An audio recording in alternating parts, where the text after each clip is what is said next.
Bavarian Dirndl. Dirndl. Dirndl. Dirndl. Dirndl. What is it? Where did it come from? Why is it so stereotypically German?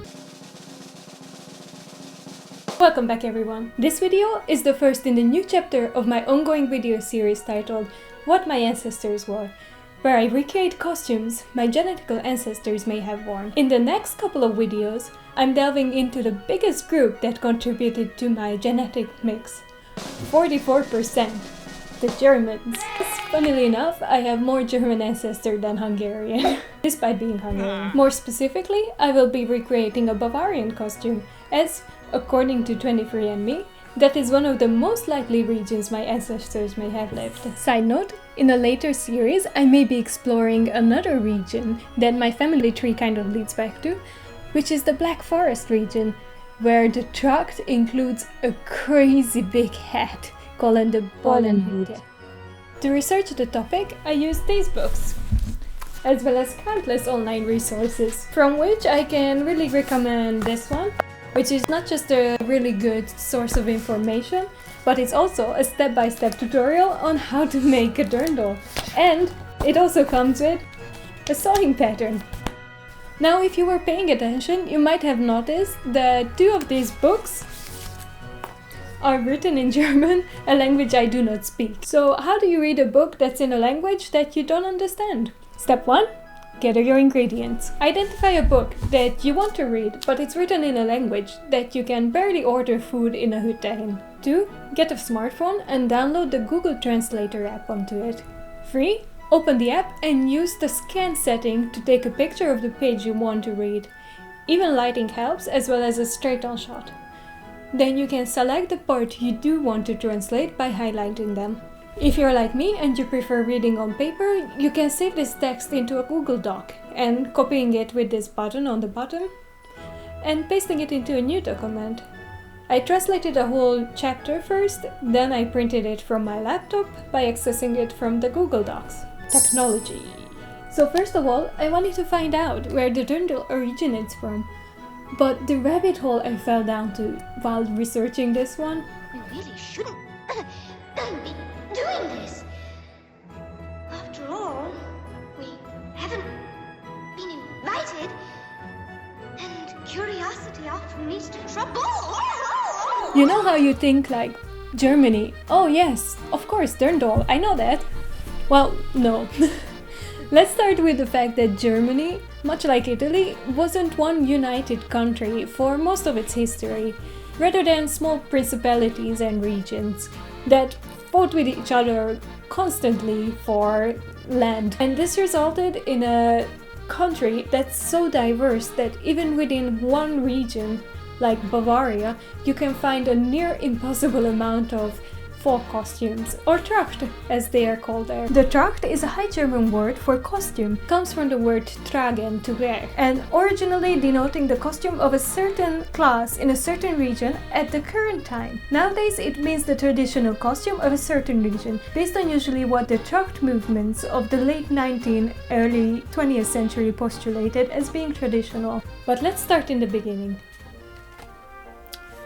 In the beginning, there was the smock. Fabric production was labor-intensive, thus fabric was expensive, and most folk couldn't afford more. The smock were comfortable and wide so that you could work and sleep in them. The underwear became a day garment by putting on a kind of bodice that was buttoned at the front or laced at the back, plus an apron to protect the fabric. Into winter, they wore extra skirts on top and shawls and coats. This type of costume can be seen all over Europe, and it evolved into a wonderful variety of local clothing traditions. Folk costume evolved and followed fashion just like everything else. They copied the royal fashions of the time.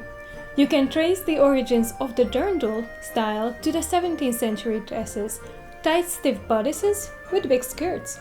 Most notably, the Miesbach costume stiff bodice to this day carries that original 1600s shape and cut. The Miesbach Tracht originates surprisingly from the Miesbach region and comprises of a spencer with a skirt in the same color and a black bodice or sort of corset. It's worn with a white apron, white silk socks and black leather shoes. Traditionally, the skirt and the spencer are either blue or wine red. Married women on festive occasions also wore something called a schalk. and change their stockings to black. The shark is a richly decorated skirt and bodice dress, handmade from black silk. These labor-intensive pieces are still made today to be worn on special occasions, costing up to 5,000 euros. The traditional headwear are the green loden hat with the eagle fluff.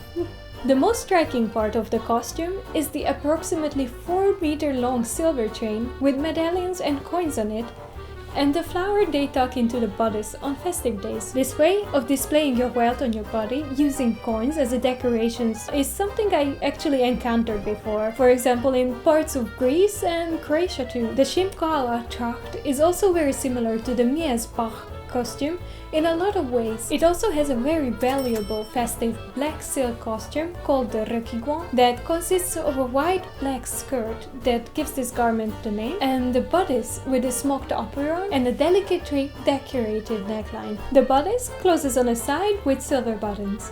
The two pieces of clothing are put on separately, and in earlier times they were painstakingly pinned together with needles, hooks and safety pins. According to accounts, it wasn't very comfortable, which may explain the dignified posture the traditional women in old pictures wear, as they were probably afraid to lean onto the wall of needles that may await them. The headgear worn is the Prian hat with gold tassels.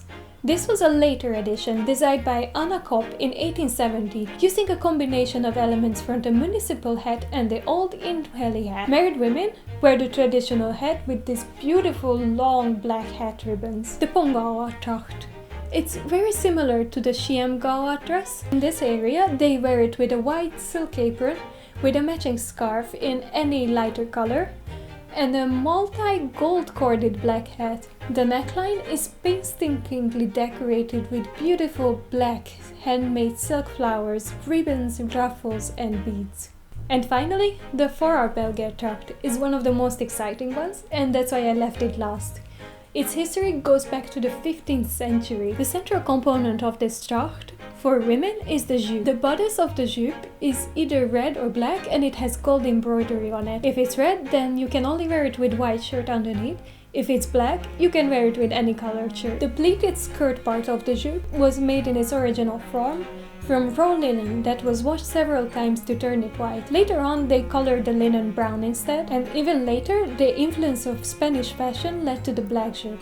It's worn with a really nice bodice petticoat underneath, a blue scarf that's tucked into a neckline, a little sheet that's also richly embroidered with gold, and a blue apron that matches the blue scarf. It also comes with a variety of headgears, ranging from the unmarried girl's tinsel crown to the Russian-inspired woolly hat. As I said, for most of history, folk fashions were always inspired by what the nobility wore and the people in the cities. This was not reversed until the late 1800s, when the Romanticism movement came along. As a reaction to the rapid development of technology during the Industrial Revolution, more and more people seek refuge in glorifying the past and nature and the simple rural life. Maids in their figure-hugging Sunday best church garments were noticed by landscape painters who immortalized them in their pictures. At the same time, the new kingdom of Bavaria, now united with Franconia, Swabia and Palatinate, also seek to create a new sense of identity by means of a common garb. In 1810, the king had children and young people march in traditional costumes for the first Octoberfest to honor the marriage of Prince Ludwig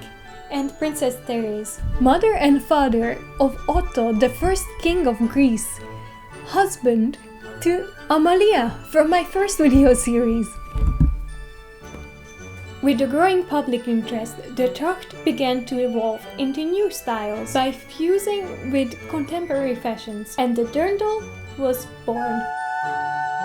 The typical 1830s Biedermeier version of the Dirndl is sometimes called the Spencer Tracht. It has leg of mutton sleeves and was probably promoted by Pietism, which valued simplicity, dark colors, and modesty. The adoption of the Dirndl by upper class and middle classes raised the status of traditional clothing, and in turn this encouraged country people to value and continue wearing the traditional folk costume. The first Tracht Association was founded in Miesbach in Bavaria in 1859, and in the following years Similar tracht associations were founded throughout Germany and Austria. Key figures in the development of the Dirndl were the Jewish brothers Julius and Moritz Wallach, who opened their Alpine Tracht store in Munich in 1890. They became suppliers to the European aristocracy with their unique hand-sewn creations. Following World War I and the collapse of the Austro-Hungarian monarchy, Austria adopted the Dirndl as a means of rejuvenating Austrian identity. In 1930, the Wallach brothers supplied the stage costumes for the operetta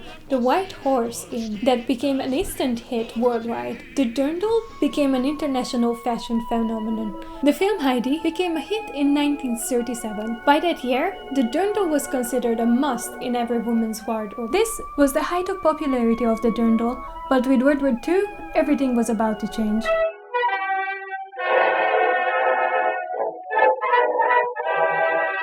Taking a page from Mussolini's book, who sought to unify the Italian people who traditionally identified themselves by region or city, Hitler too looked for a symbol that the whole country could get behind, and found it in the ever-popular Dirndl.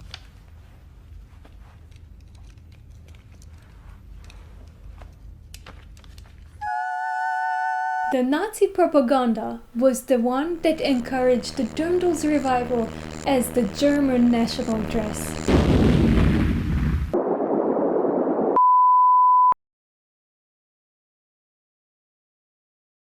it was the Nazis.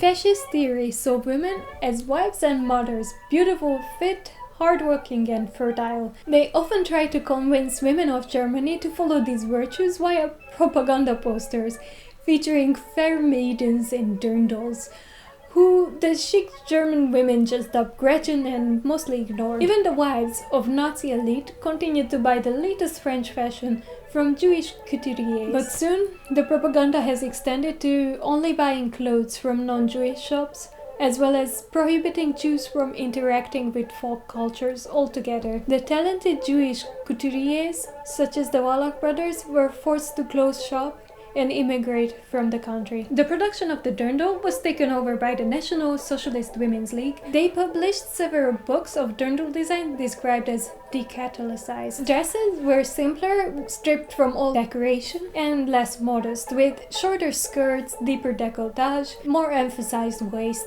and no sleeves. These were not their innovations.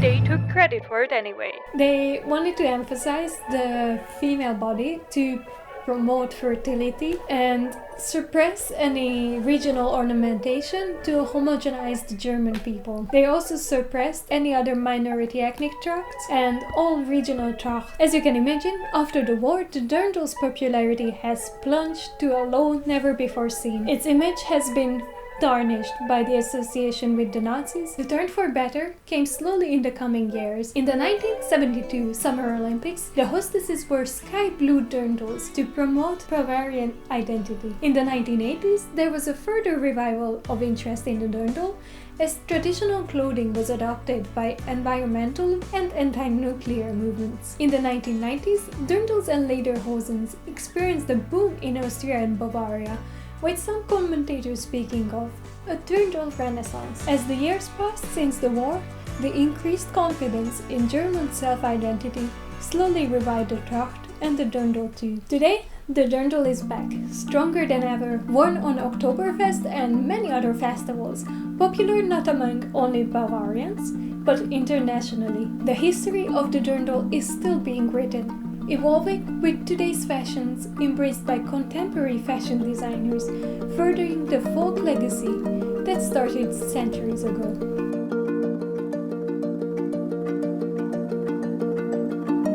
And before I go, let me show you some of the contemporary designers and how they interpreted the Dirndl. There's Lola Paltinger, who is a very cottagecore mixed with Lolita vibe, lavishly decorated with ruffles and embroidered ribbons. There is Ludwig and Therese, who create sleek, beautiful, modern, elegant dirndls. Those Gloria Cujo and Noni, a fashion house led by Marie and Rachme, Cameroonian and German sisters, create dirndls combining the Bavarian costume with African wax print fabrics. and Lena Hošek, who's famous for her use of dance patterns and whose Instagram photos are just to die for. She also has a collection based on Hungarian folk culture called Kiss Me Piroska, and I'm in love with every single one of these pieces. And last but not least, there is Estrid Söll, whose designs I can only describe as Dirndl meets Princess Core. And that's it. I hope you enjoyed this fall down the rabbit hole with me, and in my next videos I will be making some versions of the Dirndl. My next video will be how I made my Vorarlberger costume, where I'm gonna be pleating 3 meters of cotton to make the skirt part, so stay tuned for that. But until then, see you next time.